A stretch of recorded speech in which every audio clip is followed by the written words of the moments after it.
سے پانی ابلنے لگا اور آسمان سے پانی گرا، زمین سے پانی نکلا اور ساری کائنات میں وہ پانی پھیلا۔ ایک تفسیر میں نے پڑھا کہ اللہ تعالیٰ کہ اگر اللہ تعالیٰ اس دن کسی پہ رحم کرتا تو ایک عورت پہ رحم کرتا جو بچے کو لے کے بھاگ رہی تھی کہ کوئی جائے پناہ ملے اور میں بچ جاؤں، اور وہ بھاگتے بھاگتے ایک اونچے پہاڑ پہ چڑھی جس سے اونچا پہاڑ کوئی نہیں تھا، پیچھے سے پانی آیا، اس نے پہاڑ کو جو دبویا، پھر اس کے پاؤں پر چڑھا، پھر اس کے سینے پر آیا، پھر اس نے بچے کو اوپر کر لیا، پھر اس کی گردن تک آیا تو اس نے بچے کو یوں اپنے سر سے اوپر کر لیا کہ شاید بچہ بچ جائے، بار پانی کی موج نے نہ بچے چھوڑے نہ بڑے چھوڑے،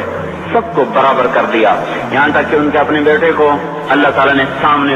سامنے وحال بینہم الموج فکان من المغرقین، سامنے ہلاک کیا۔ 3 آدمی غار میں چھپ گئے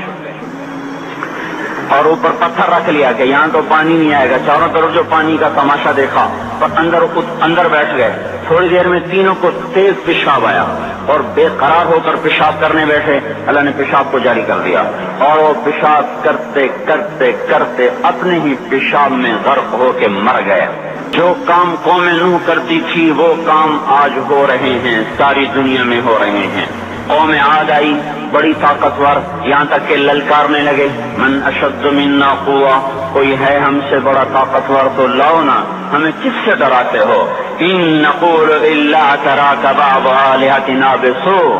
ہمارے خداؤں نے تیری عقل خراب کر دی ہے، ہم سے تو بڑا کوئی طاقتور نہیں ہے۔ تو اللہ تعالیٰ نے فرمایا اولم یروا ان الذی خلقہم هو اشد منہم قوہ، اے ہود انہیں بتاؤ جس نے تمہیں پیدا کیا ہے وہ تم سے زیادہ طاقتور ہے۔ تو جب اللہ تعالیٰ کی طرف سے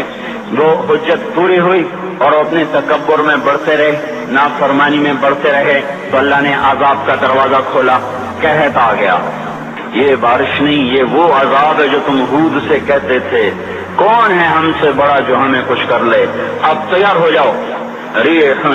فیہا عذاب علیم تدمر کل شیء بامر ربها، اب دیکھو کیسے تمہارا رب تمہیں اڑاتا ہے۔ ان کے گھروں کو ہوا نے اڑا دیا، ان کو ہوا نے اڑا دیا۔ 60 ہاتھ اونچے قد کے لوگ اور تنکے کی طرح ہوا میں اڑ رہے تھے اور ان کے سروں کو آپس میں ہوا ٹکرا رہی تھی، وہ گھومتے تھے سر ٹکراتے تھے، گھومتے تھے سر ٹکراتے تھے۔ بعض لوگ بھاگ کے غاروں میں چھپ گئے تو ہوا کا بگولا ایسے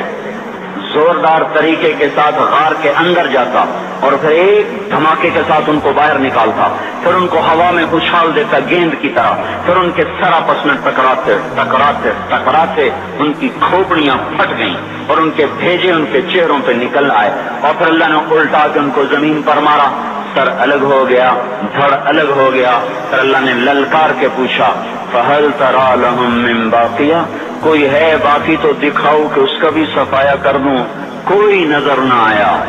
سب کو اللہ نے مٹایا۔ جو کام قوم عاد کرتی تھی وہ کام آج فیصلہ آباد میں ہو رہے ہیں۔